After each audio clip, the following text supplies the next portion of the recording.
तो देखिए, ब्रजेश पाठक को हम सुन रहे थे, यूपी के डिप्टी सीएम, और यूपी उन राज्यों में से है जिसने बैन लगाने की सिफारिश की थी। यूपी, कर्नाटक और गुजरात, ये वो तीन राज्य हैं जो पहले ही अपनी रिकमेंडेशन भेज चुके थे कि पीएफआई के लोग, ये संगठन तमाम गलत गतिविधियों में शामिल है, आपराधिक गतिविधियों का हिस्सा है, लिहाजा इस संगठन को बैन कर देना चाहिए। और अब बैन लगा दिया गया है, 5 साल का बैन, क्योंकि देश की अखंडता, संप्रभुता और सुरक्षा के लिए यह संगठन, यह कट्टरवादी ऑर्गेनाइजेशन खतरा बन गई थी। कई आपराधिक और आतंकी गतिविधियों में इसका नाम आया, इसके लोग मुलव्विस रहे, शामिल रहे।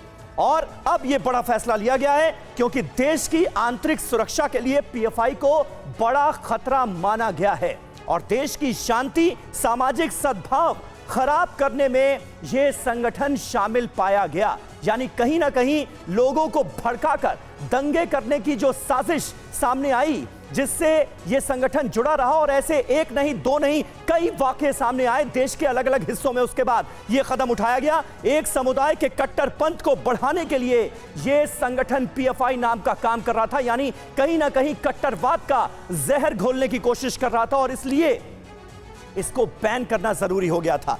पीएफआई सदस्य तमाम तरह की हिंसक गतिविधियों में इससे पहले भी शामिल पाए गए। देश के अलग अलग हिस्सों में, अलग अलग राज्यों में पीएफआई के सदस्य अरेस्ट किए गए और अलग अलग अदालतों में उनके खिलाफ इस वक्त मुकदमा चल रहा है। एक कॉलेज प्रोफेसर के हाथ काटने में भी यह संगठन शामिल रहा और दूसरे धर्म के लोगों की हत्या करने में भी इसके कार्यकर्ताओं का, सदस्यों का नाम सामने आया। इसके अलावा आईएसआईएस जैसे कई वैश्विक आतंकी संगठनों से इसका संबंध पाया गया। ये जानकारियां भी मिली कि पीएफआई से जुड़े कुछ लोग बाहर जाकर आईएसआईएस जैसे खूंखार आतंकी संगठन में शामिल हुए हैं, जिसके बाद अब 5 साल का बैन लगा दिया गया है पीएफआई पर। और यह वो कार्रवाई है जिसका काफी लंबे समय से इंतजार हो रहा था। रवि।